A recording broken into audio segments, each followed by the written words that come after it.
이번 시간에는 그 보스턴 주택 가격과 관련된 데이터셋이 있어요. 그 데이터셋을 이용을 해서 선형회귀 분석을 해보겠습니다. 자, 머신러닝 그 지도학습 프로세스는 앞에서 살펴봤지만 문제를 정의한다거나 데이터를 정의하는 그런 부분은 했다 치고 그 데이터 전처리 부분, 그러니까 사이킷런에서 우리가 처리해줘야 되는 부분을 중심으로 해서 지금 프로세스를 다시 한번 보려고 해요. 여기 데이터 전처리를 먼저 좀 해줘야 됩니다.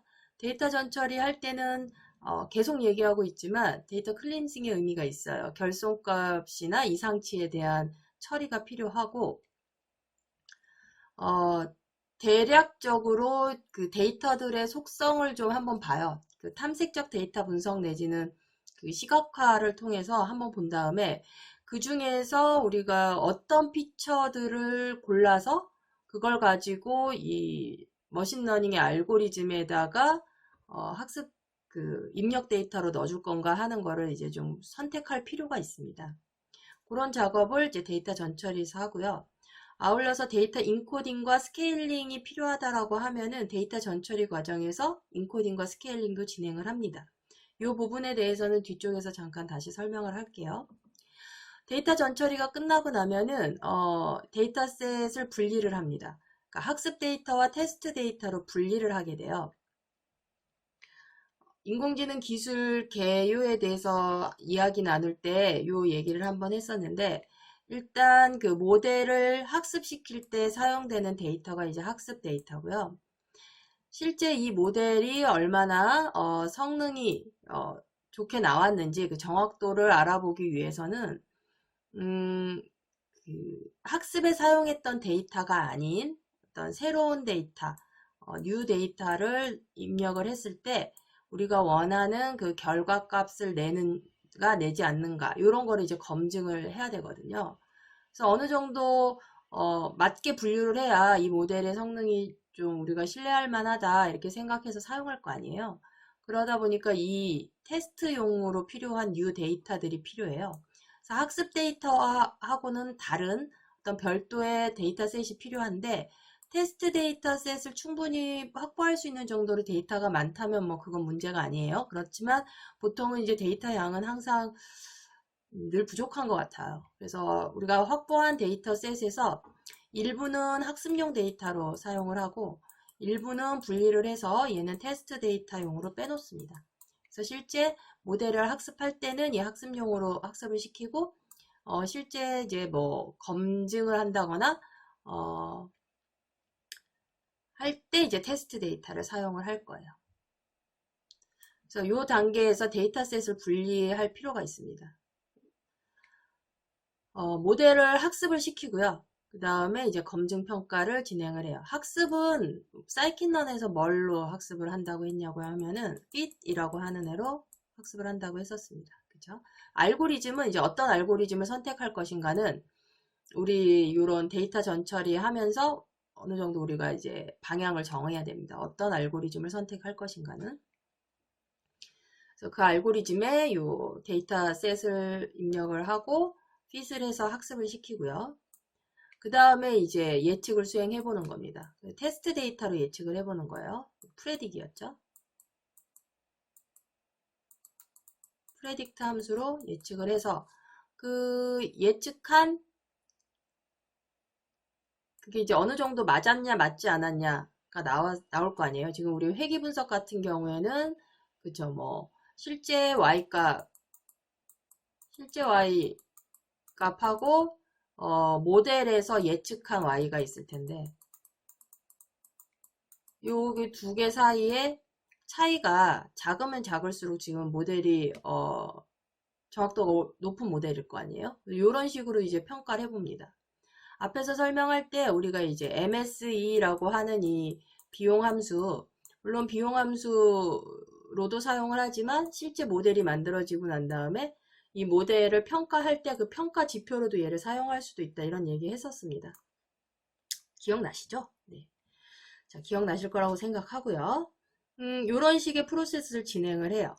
근데 여기 지금 보면은 교차 검증이라고 하는 부분이 있죠. 이거는 뭐냐면은 보통은 이제 우리가 요런 프로세스를 진행을 했었습니다. 요렇게 쭉 진행을 했었는데 이제 좀 더 이 모델의 정확도를 높일 수 있는 방법이 뭐가 있을까? 성능을 더 좋게 하기 위해서 어떻게 하면 좋을까를 이제 생각을 하다가 요 학습하는 단계에서 학습이 끝나고 나면은 교차 검증이라는 걸 한번 해보면 어떻겠냐 하는 겁니다. 이거는 어떤 개념이냐면은 여기 데이터셋을 학습과 테스트로 나눴죠. 학습과 테스트로 나눴는데 그래서 얘는 학습을 위해서 사용할 거고 얘는 여기 요 예측을 수행하면서 모델을 평가할 때 사용을 할 건데 학습 데이터에서도 약간 이 중에 일부 데이터는 검증용으로 빼는 겁니다. 검증용으로 나눠놔요. 그래서 검증을 학습하고 이 검증용 데이터로 한번 자체적으로 검증해 보는 거예요. 그래서 성능이 어느 정도 나오나 요거를 학습을 사실 몇 번을 진행을 할 거 아니에요. 선형회귀 분석에서 우리가 원하는 파라메타 W1과 W0를 구하는 걸 한 번에 구하지는 못하니까 이거를 몇 번씩 업데이트 하면서 요 파라미터 값을 구하는 그 과정이 학습이라고 했습니다. 하는 그 과정 중에서 이제 중간 계속해서 이렇게 학습하고 검증을 한번 하고 그러니까 자체 자기가 가지고 있는 데이터 중에 일부를 검증용 데이터로 사용을 해서 검증 한번 하고 다시 학습하고 검증하고 하는 거를 조금 반복을 했더니 모델의 성능이 더 좋아지더라. 뭐 이런 의견인 거죠. 그래서 이 필요하다면은 모델을 학습하는 요 단계에서 교차 검증이라고 하는 부분을 같이 진행할 수도 있겠습니다. 전체적인 그 프로세스는 이렇게 진행이 되는 거예요. 자, 데이터 전처리 부분에서 우리가 사이킨런에서 사이킨 라이브러리를 이용한 데이터 전처리에서 우리가 생각해야 되는 거 몇 가지를 지금 정리를 했습니다. 머신러닝의 그 데이터는 정제되고 정형화된 데이터를 사용해야 됩니다. 이 얘기는 뭐냐면은 행과 열로 이루어진 2차원 데이터를 이야기하는 거고 여기에는 결측치나 이상치가 없어야 됩니다. 그게 이제 정형화된 데이터라는 의미예요. 결측된 데이터가 없다는 뜻입니다. 데이터의 품질이 이 모델의 성능과 연결된다. 이거는 뭐 앞에서도 계속해서 얘기하고 있는 부분이에요. 데이터 전처리 쪽에서 자 결손값, 난이나 널은 허용하지 않아요. 정형화된 데이터를 사용해야 된다는 의미 자체가 결손값을 허용하지 않는다는 말과 같아요. 그래서 데이터의 전반적인 그 피처의 특징 같은 것들을 생각을 해서 뭐 보정을 하든지 아니면 아예 삭제를 하고 사용을 하지 않든지 이런 것들을 진행을 해야 되는데 이때 이 피처가 얼마나 중요하겠는가 이 특성값이 전체 그 결과에 미치는 영향이 중요한 정도를 따져서 별로 안 중요하다 하면 삭제해도 되겠죠. 이제 중요하다라고 하면은 그 결손된 값들을 어떤 값으로 좀 보정을 좀 해줘야지 되는 경우도 있을 수 있습니다. 자, 그 다음에 마지막에 있는 이 항목 조금 중요한데 이거는 코딩할 때 우리가 생각해야 되는 부분이에요. 넘파이 배열 형태의 데이터만 입력이 가능합니다. 넘파이 배열 형태. 그 다음에 아니면은 또 하나는 뭐냐면은 2차원의 데이터 프레임 형태도 가능합니다. 자, 그래서 요 형태로 알고리즘에 입력 데이터로 넣어줘야 된다는 거예요. 입력 데이터는 반드시 넘파이 배열 형태 또는 2차원 데이터 프레임 형태여야 됩니다. 그리고 알고리즘에 넣을 땐 입력 데이터에 해당하는 얘기인데요. 문자열을 넣으면은 안 됩니다. 문자열은 숫자로 바꿔줍니다. 자, 이런 거를 우리가 인코딩이라고 얘기해요. 문자열 데이터를 입력 데이터로 머신러닝 알고리즘에 넣어줄 수가 없기 때문에 이거를 숫자로 변환하는 거, 이거를 이제 데이터 인코딩이라고 얘기를 합니다. 자, 데이터 인코딩에는 이제 두 가지 정도를 살펴볼 건데 레이블 인코딩하고 원활 인코딩이 있습니다. 레이블 인코딩이라는 거는 쉽게 말하면 이런 거죠. TV와 냉장고와 세탁기 요런 그 데이터가 있다고 가정하는 거예요. 그러니까 이게 지금 하나의 칼럼이고 칼럼에 있는 내용이 TV. 자, 이게 그 제품명 되겠네요. 제품명. 그리고 요게 이제 가격 이렇게 하겠습니다. 그러면 TV는 얼마인가요? 100만 원이고 냉장고는 150만 원이고 세탁기 120만 원. 이런 데이터가 있다고 가정을 했을 때 제품명을 지금 여기 문자열 타입으로 이렇게 넣어놨잖아요. 이런 데이터를 지금 알고리즘에 입력 데이터로 넣어주면 안 된다는 소리예요. 그러면은 TV는 어쨌든 TV, 냉장고, 세탁기라고 되어 있는 이 카테고리 피처를 숫자 값으로 바꿔줘야 된다는 겁니다. 이게 인코딩이에요. 그래서 TV는 0으로 표시하는 거고 냉장고는 1로 표시하는 거고 세탁기는 2로 표시하는 겁니다.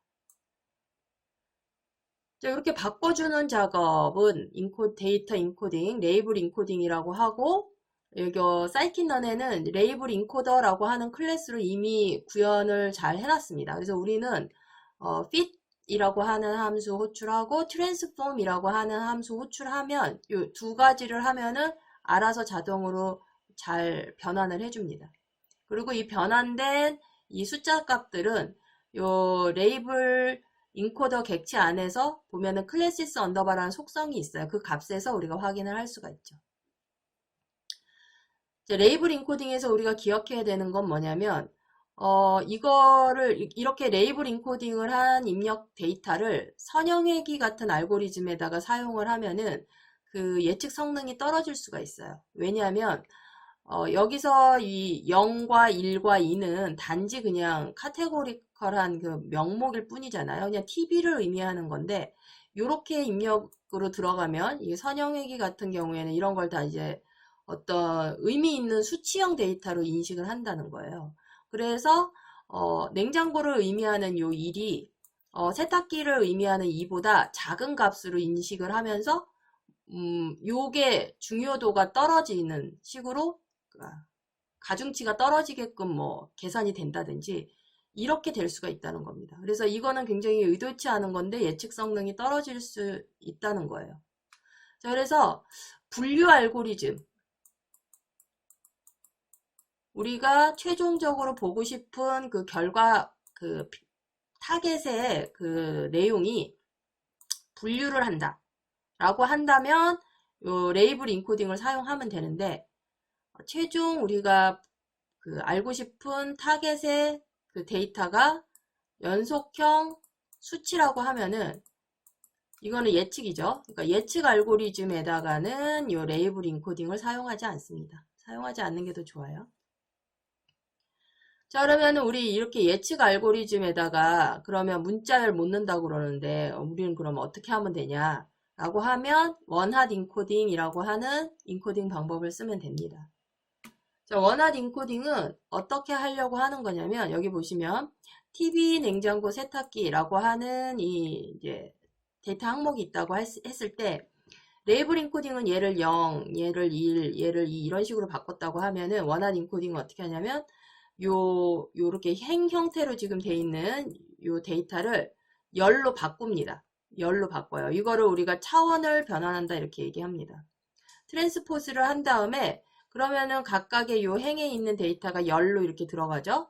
그리고 나서 각각의 해당 칼럼에다가 이 명목, 요 데이터에 해당하는 항목에만 1로 표시하고 나머지는 0으로 표시하는 겁니다.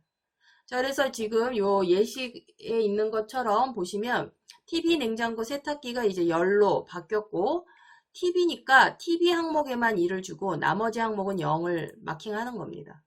냉장고는 냉장고에 해당하는 요 열에만 1을 넣고 나머지는 0. 세탁기는 세탁기에만 1을 표시하고 나머지는 0을 표시하는 겁니다. 자, 이런 식으로 어떤 특정 피처에 대한 것만 그 하나만 1로 표시하고 나머지는 0으로 표시하기 때문에 우리가 얘를 원핫 인코딩이라고 얘기를 해요. 원핫 인코딩 방식은 지금 이렇게 머신러닝의 예측 알고리즘 때문에도 쓰지만 딥러닝 쪽에서도 많이 사용하는 인코딩 방법이에요. 좀 알아두시면 나중에 공부하실 때 좀 도움이 되실 겁니다. 사이킨런에서는 원핫 인코더라고 하는 클래스에 마찬가지로 fit과 transform 함수를 호출하면은 이 원활 인코딩으로 잘 변환을 해줘요. 근데 이제 여기서 또 주의해야 되는 건 뭐가 있냐면 먼저 문자열 값을 숫자형으로 바꾼 다음에 원활 인코딩을 하는 거예요. 그러니까 레이블 인코더를 이용을 해서 레이블 인코딩을 먼저 해요. TV 냉장고 세탁기에 대한 거를 이렇게 수치형 숫자 값으로 이렇게 조금 바꾼 다음에 요걸 가지고 다시 그 원활 인코딩으로 바꿔주는 겁니다. 그리고 이때는 2차원 데이터로 입력을 해줘야 되고요. 원활 인코딩을 바꿀 때요. 자, 그래서 사이킨런의 이 원활 인코더 클래스에서 핏과 트랜스폼으로 이렇게 변환하는 거 가능하다 알아두시고, 그렇지만은 보통은 판다스를 조금 사용할 줄 안다고 하면은 판다스의 getDumies라고 하는 함수가 조금 더 편리합니다. 왜냐하면 얘는 지금 문자열 있는 데이터를 일단 숫자 값으로 이렇게 바꾸고 그 다음에 요 원화수로 바꾸는 요 과정을 안 하고 그냥 바로 원화수로 바꿔주는 그런 기능이거든요. 그래서 요 한 단계 거칠 필요가 없어서 오히려 getDumies가 더 좀 편리하지 않나, 뭐 그렇습니다. 그래서 나중에 우리가 혹시 원활 인코딩을 해야 되는 상황이 되면은 이제 참고해서 진행을 하면 되겠습니다.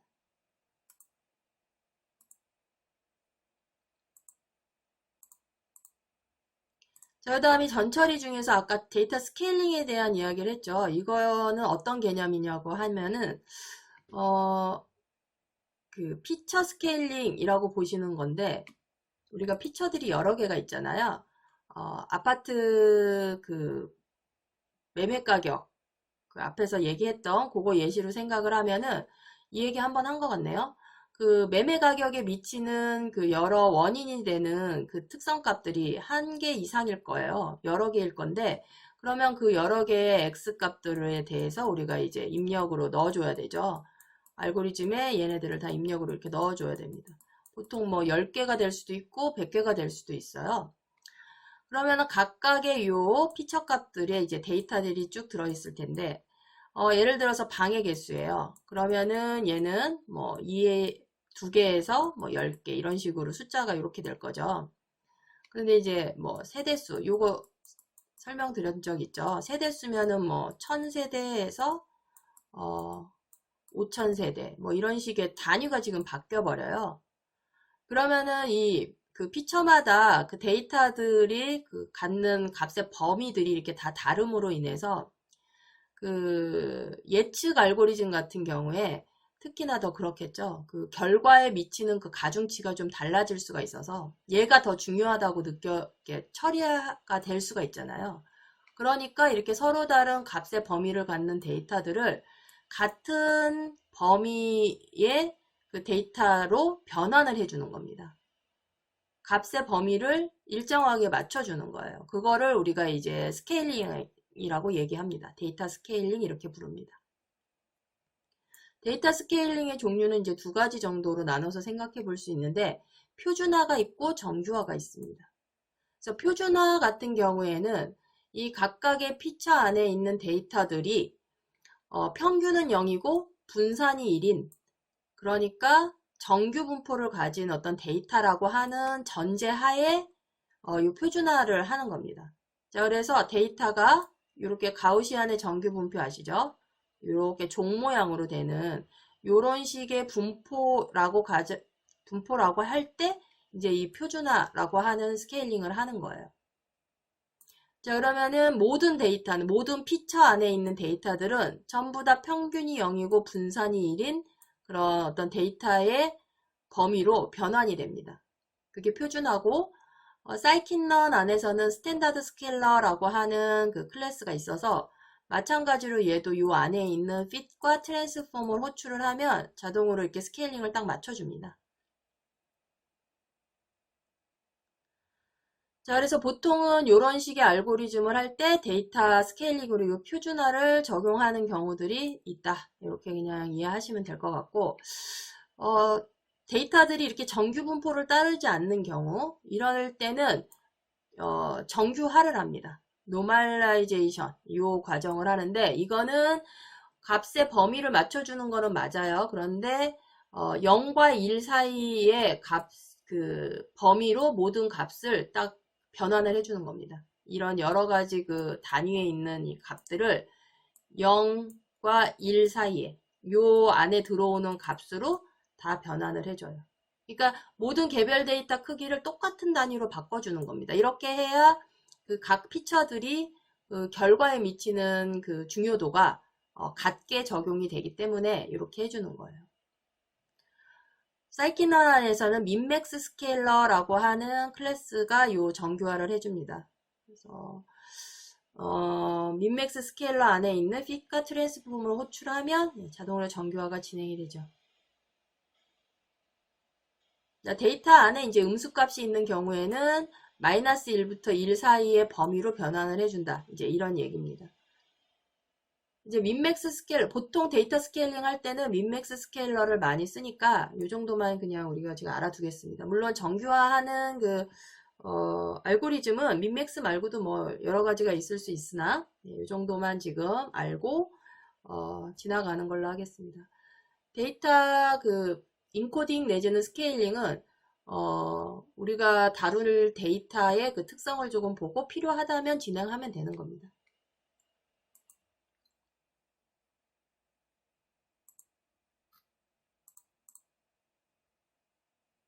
자, 그 다음에 이제 요거는 미리 한번 좀 확인을 하고 넘어갈게요. 좀 중요하니까 한번 내용을 보고 넘어가겠습니다. 뭐냐면은 전 처리가 끝난 다음에는 그 데이터셋을 학습용과 테스트용으로 분리를 해야 된다 이런 얘기 했었는데 그게 이제 사이킨런 안에서는 이 트레인 언더바 테스트 언더바 스플릿이라고 하는 요 함수를 이용을 한다는 겁니다. 여기 보시면은 피처 데이터셋 그러니까 X에 해당하는 데이터셋을 넣어주고 Y쪽에는 결과 데이터셋 그러니까 타겟에 해당하는 데이터셋을 여기다가 넣어주고요. 그 다음에 이 뒤쪽에 있는 애들은 이제 옵셔널하게 우리가 사용할 수 있는 건데 테스트 데이터셋과 트레인 데이터셋의 그 크기를 어느 정도로 나눌 거냐를 우리가 지정을 해줄 수 있습니다. 보통 별다른 그 지정이 없다면 훈련 데이터를 20% 아니 80%죠. 죄송해요. 훈련용 데이터는 전체 데이터의 80% 정도로 잡고 테스트 용도는 20%로 이렇게 잡고 이렇게 할 텐데 이제 약간 테스트 사이즈를 더 크게 해주고 트레인 데이터는 조금 작게 해주고 이런 식의 나눌 때 비율을 이렇게 설정을 할 수 있다는 겁니다. 어떤 경우에는 이제 학습용 데이터가 더 많았으면 좋겠다. 이러면 얘를 더 많게 설정을 하면 되겠죠. 뭐 90% 이런 식으로. 그 다음에 셔플 같은 경우는 뭐냐면은 이제 전체 데이터셋이 이렇게 있고 학습용과 테스트를 나눈 다음에 여기 안에 있는 데이터를 한번 흔드는 겁니다. 막 섞어요. 네. 약간 데이터들이 섞여서 진행하게끔 섞어놓고 진행하려고 하는 목적으로 이 셔플이라고 하는 거를 쓰는 거겠죠. 자, 그 다음에 이제 랜덤 스테이트라고 하는 것도 우리가 사용을 할 수가 있는데요. 얘도 별도로 지정하지 않으면은 그냥 임의의 어떤 그 기준으로 나눠버립니다. 그러니까 사실 얘를 실행할 때마다 임의의 어떤 기준으로 나누니까 테스트 셋하고 학습 데이터 셋이 매번 실행할 때마다 다르게 나눠질 수 있다는 거예요. 그죠? 그래서 랜덤 언더바 스테이트 이거는 이제 저랑 같이 실습을 하면서 똑같은 결과값을 보고 싶을 때 얘를 좀 지정을 해서 같은 랜덤 스테이트를 지정을 해서 데이터셋을 분리를 하면은 같은 결과를 낼 거라서 그럴 때 이제 요걸 사용합니다. 그냥 프로젝트 하실 때 사용하실 때는 뭐 굳이 이렇게 랜덤 스테이트 지정하지 않아도 요 함수를 실행할 때마다 계속해서 셋을 다르게 분리하는 게 더 나을 수도 있겠죠.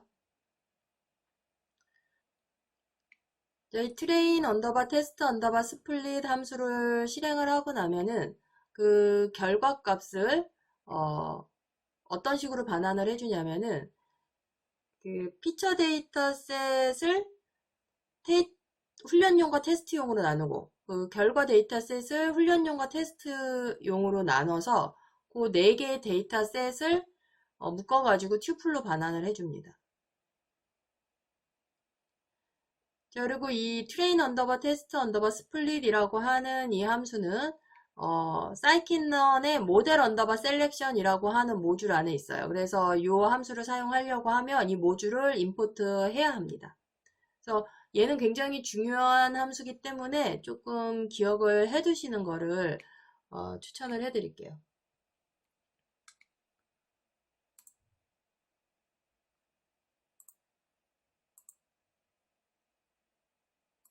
자, 그 다음에 역시 마찬가지로 학습하는 쪽에서 중요한 함수 fit이라고 하는 함수 기억을 좀 하시면 좋겠습니다.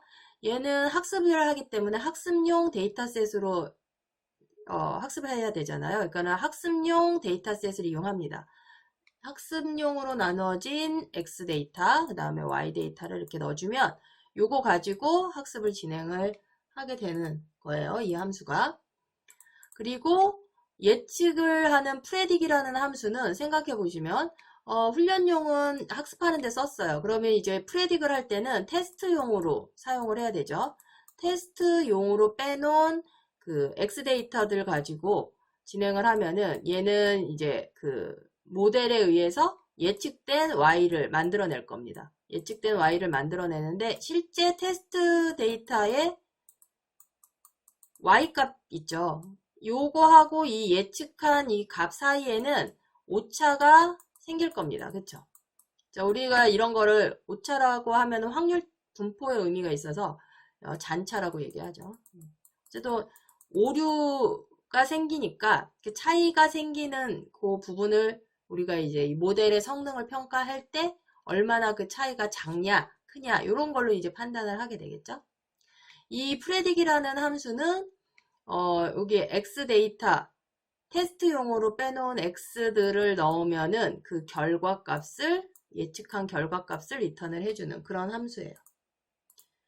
자, 그 다음에 교차 검증은 앞에서 지금 프로세스 쪽에서 제가 설명을 했던 내용이에요. 학습을 하면서 좀 더 이 모델의 성능을 높이기 위한 방법으로 교차 검증이라는 걸 사용을 한다라는 거예요. 이거는 학습 데이터로 학습하고 테스트 데이터로 테스트 해가지고 어느 정도 그 모델의 성능을 올려놓는 게 요 데이터셋에만 딱 이렇게 과도하게 최적화될 수 있는 거 이런 걸 우리가 이제 과적합이라고 얘기해요. 오버피팅 되는 거를 방지하기 위해서 학습 데이터로 나눈 애들을 그 안에서 다시 또 검증용 데이터셋을 따로 만들어 두고 학습하고 평가하고 학습하고 평가하는 거를 반복하면서 그 성능을 올려보려고 하는 게 이제 교차 검증이라고 하는 겁니다. 자, 그래서 교차 검증으로 사실 그 모델에 대한 1차 평가를 한번 하고 최종적으로 이제 테스트 데이터셋을 이용을 해서 마지막으로 평가를 한번 더 하는 겁니다. 이런 식으로 했을 때 모델의 그 성능이 좀 더 올라가더라. 그 목적으로 이제 우리가 교차 검증이라는 걸 요즘은 더 하는 추세예요.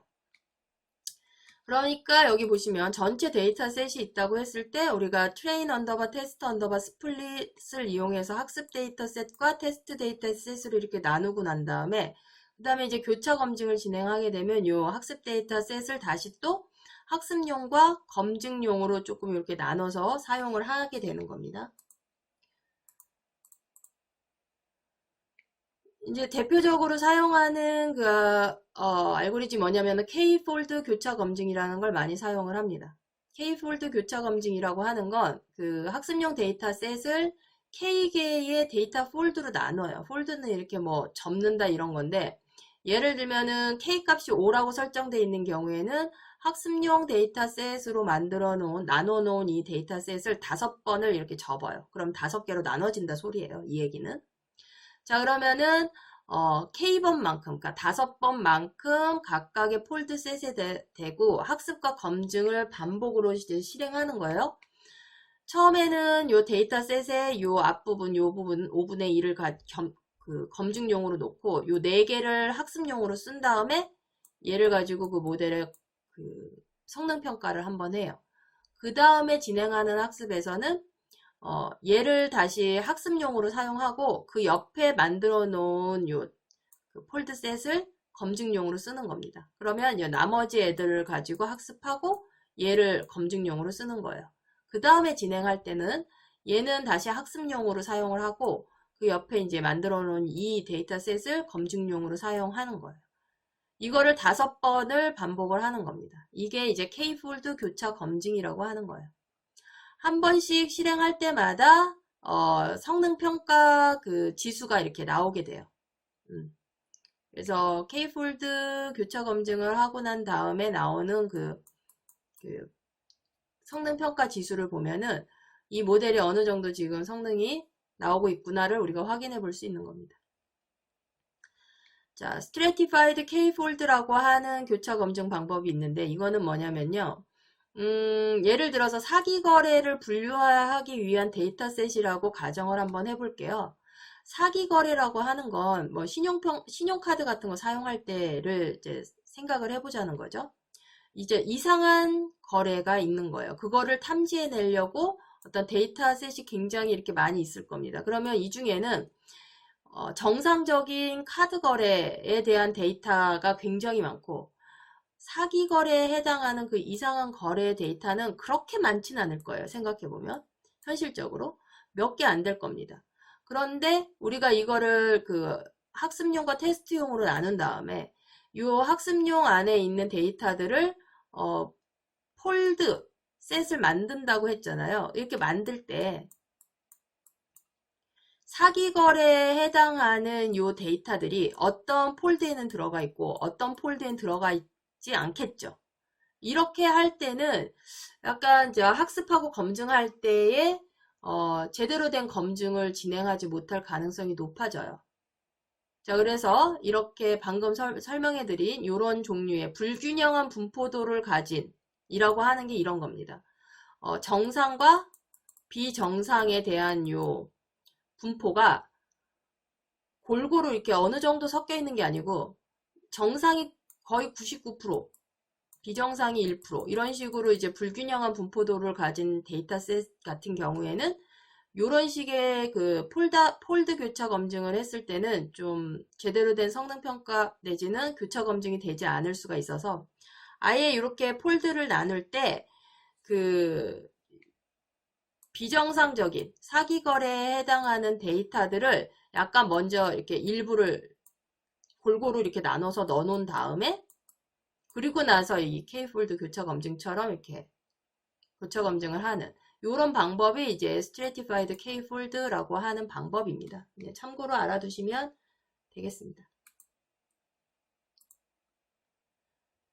자, 이제 사이킨런에서는 이 교차 검증을 조금 손쉽게 도와주는 그 API가 있어요. 이름이 크로스 언더바 발 언더바 스코어라고 하는 API입니다. 얘는 그냥 이 함수를 호출하기만 하면 알아서 그 학습 데이터셋을 그 K개의 폴드셋으로 나누고 그 교차 검증 쭉 진행해 주는 겁니다.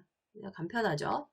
이 함수를 사용하는 방법은 첫 번째 오는 요 매개 변수가 뭐냐면은 에스티메이터입니다. 그러니까 클래시파이어면 클래시파이어, 리그레이서면 리그레이서의 그 객체 있죠. 그 모델 클래스로 만든 객체, 그게 여기로 오면 되고, 이제 여기에 피처 데이터셋을 넣어줍니다. 이제 Y는 이거는 이제 필요할 때 넣을 수도 있고, 뭐 안 넣을 수도 있고, 그렇습니다. 그리고 여기 CV라고 하는 옵션 값이 몇 개의 그 폴드셋으로 나눌 거냐. 예를 들어서 여기가 이렇게 5 이러면은 앞에서 보신 그 내용에서 이제 5개의 폴드셋으로 나눠가지고 진행하겠다. 이런 거예요. 스코어링이라고 하는 거는 각각의 그 교차 검증을 한 번씩 이렇게 진행할 때마다 이 모델의 성능이 어느 정도 나오는지 그 평가 지표를 결과값으로 준다고 했는데 그거를 지정하는 겁니다. 그래서 성능 평가 지표도 종류가 이제 여러 개가 있을 수 있어요.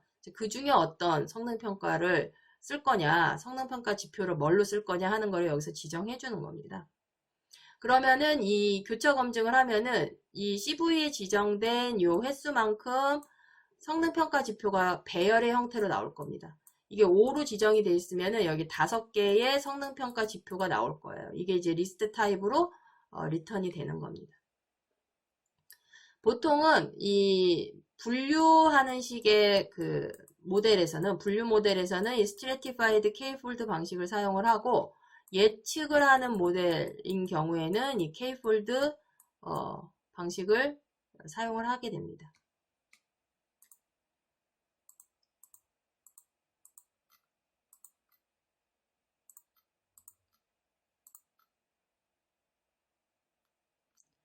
자, 그다음에 뭐 다음에 소개해드릴 내용은 뭐 자주 쓰게 될지 어쩔지 잘 모르겠어요. 일단은 한번 소개해드리면은 교차 검증하고 하이퍼 파라미터 튜닝을 한 번에 해주는 API도 있어요.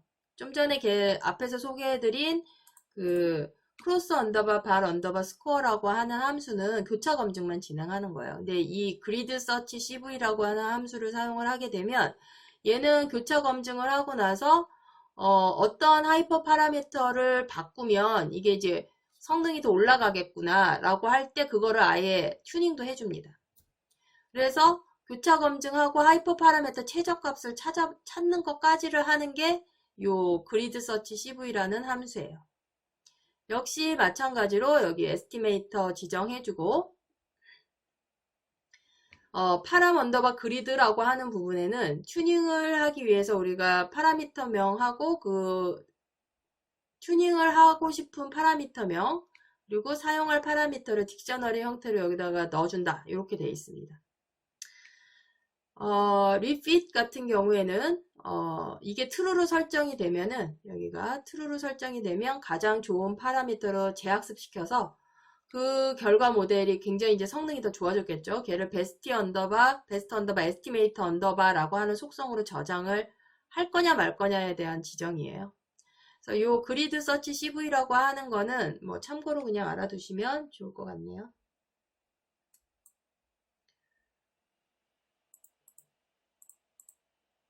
자, 그 다음에 우리가 확인을 해봐야 될 게 아까 그 선형 회귀 모델의 성능평가 지표가 여러 개가 있을 수 있다고 말씀을 드렸는데 사이킨런에서 제공해주는 그 성능평가 지표 드립니다. 이거를 정리를 한 건데 가장 대표적인 게 이제 MSE죠. 얘가 이제 비용함수죠, 저희. 실제값과 예측값 사이의 그 차이만큼을 제곱을 하고 그 데이터에 그 제곱한 것들을 다 더한 다음에 평균을 내죠. 평균 제곱 오차라고 얘기하는 건데 제곱을 했기 때문에 실제값 y와 예측값 y 햇 사이의 요 차이에 대해서 우리가 제곱을 했기 때문에 이 차이가 조금만 벌어져도 더 큰 값인 것처럼 처리가 돼요. 그죠? 그래서 뭔가 특이값이 있다라고 하면은 그게 더 그 값이 굉장히 커지기 때문에 우리가 금방 그 부분을 알아낼 수가 있는 겁니다.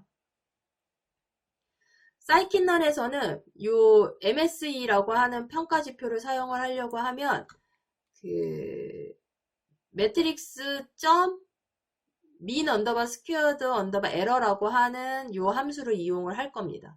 이 함수 안에서 이제 실행을 하고 나면은 요런 결과값을 줘요. 이 함수를 실행하면 이 결과값을 줍니다. 이제 특이한 거는 여기까지는 알겠죠? MS1의 값을 주는구나 이렇게 알 수가 있어요. 그런데 앞에 네거티브가 하나 붙었네요. 자, 네거티브가 붙는 이유는 뭐냐면은 보통 이제 성능평가 지표라고 하면은 모델의 그 성능이 값이 크면 클수록 좋은 거죠. 95% 성능 나오는 게 더 좋잖아요. 그쵸? 그 다음에 뭐 1% 나오면 굉장히 나쁜 거고 성능 평가라고 하는 그 개념 자체가 이런 건데 MSE는 회귀 분석에서 사용하는 우리 MSE라고 하는 성능 평가는 작으면 작을수록 성능이 더 좋은 거죠. 자, 그렇다 보니까 얘가 뭔가 그 성능에 대한 평가를 쭉 하고 나서 나오는 그 평가 지표의 값이 이렇게 몇 개가 이렇게 쭉 있을 텐데 여기가 값이 큰 게 1등으로 뽑혀 나올 수 있다는 거예요.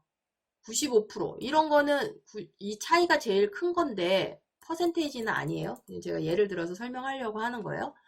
값이 제일 크고 작은 애로 이렇게 소팅이 됐다고 예를 들어서 생각을 해보면 얘는 이 함수는 이 중에서 제일 큰 값이 성능이 제일 좋은 거라고 생각을 해서 그걸 리턴을 해버릴 수가 있잖아요. 이러는 걸 방지하기 위해서 여기 만들어진 결과로 나온 이 평가 지표에다가 다 마이너스 2를 곱합니다. 자, 그러면은 제일 값이 작은 애가 제일 값이 큰 애로 바뀌죠. 그러면은 이 값을 리턴을 한다는 얘기입니다. MSE라고 하는 그 특징 자체가 이런 특징이 있어서 마이너스 2를 곱한 값을 결과로 리턴을 해주게 됩니다. 자, RMSE라고 하는 평가지표도 생각해 볼 수 있는데 이거는 MSE 평가지표에다가 루트를 씌운 값입니다. 자, 보통은 그 실제 값과 Y 값 사이의 차이에다 대고 제곱을 해서 MSE를 만드는데 이러다 보니까 원래 데이터 값의 그 분포하고는 조금 차이가 져요. 제곱을 했기 때문에 더 오히려 이렇게 약간 커진 느낌이 있죠. 그래서 실제 데이터 값에 가까운 그 차이로 조금 바꿔주려고 하는 거예요. 실제 데이터 사이에 이 데이터들 사이의 차이가 요만큼밖에 안 나도 제곱을 해버리니까 되게 크게 느껴질 수가 있잖아요. 2배 제곱한 값으로 얘를 다시 원래대로 그 차이만큼 나는 걸로 좀 바꿔보려고 아까 제곱한 거에다 대고 루트를 씌워주는 겁니다. 그래서 실제 오차값에 가깝게 이 차이를 만들어 주려고 루트를 씌워요. 그거를 우리가 이제 RMSE라고 얘기합니다.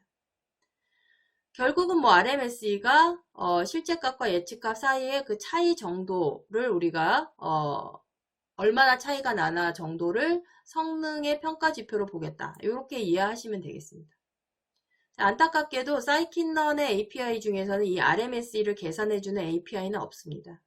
그래서 MSE로 성능 평가 지표를 받아보고 여기에다가 이제 루트를 씌워서 그 결과로 우리가 RMSE를 계산을 해내야 돼요. 얘는. 자, 또 하나 이 선형회귀 모델에서 성능 평가 지표로 사용될 수 있는 게 이제 R-스퀘어라고 하는 겁니다. 결정계수라고도 부르는 건데 이거는 뭐냐면 이제 실제 이제 데이터가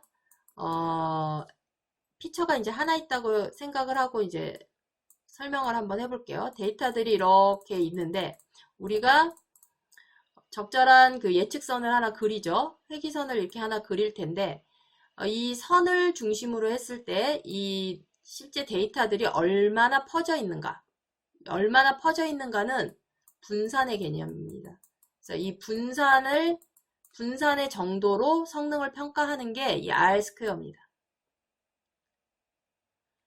이 얘기는 이 계산해낸 우리가 그 결과로 만들어낸 모델의 성능이 얼마나 설명력이 있는가를 알려주는 평가 지표예요. 이 얘기는 어떻게 이해를 하시는 게 제일 빠르냐면 데이터들이요. 내가 만들어낸 모델, 요 직선의 방정식으로 그린 이 직선 위에 이렇게 쫑쫑쫑쫑쫑쫑 모여 있으면 제일 좋은 예측선을 찾은 거잖아요. 모델을 만든 거예요.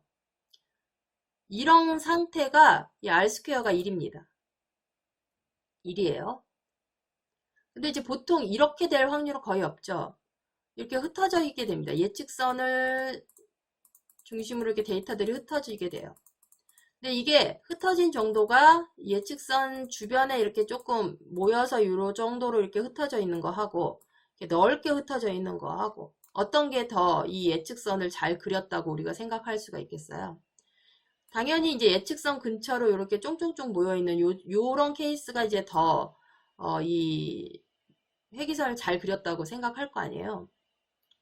자, 요런 거를 이제 우리가 R-스퀘어 값으로 확인을 할 수가 있는 겁니다. 그래서 넓게 퍼지는 분산의 데이터면 데이터일수록 0에 가까워요. 그래서 완전하게 1로 나오기는 어렵지만 1에 가까울수록 이 모델의 성능이 좋구나로 우리가 생각해 볼 수 있는 겁니다. 왜냐하면 우리가 만들어낸 그 모델이 이 데이터에 대해서 설명력을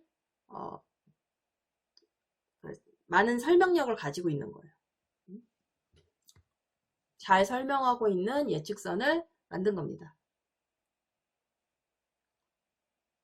자, 그 다음에 이제 성능평가 지표 중에 MAE도 사용할 수 있어요. 자, 실제 값과 예측 값 사이의 그 차이를 플러스 마이너스라고 하는 부호와 상관없이 그 차이만을 우리가 생각해 보려고 할 때 제곱을 사용했는데 절대값을 씌워볼 수도 있다고 얘기했었죠. 그게 이제 MAE입니다.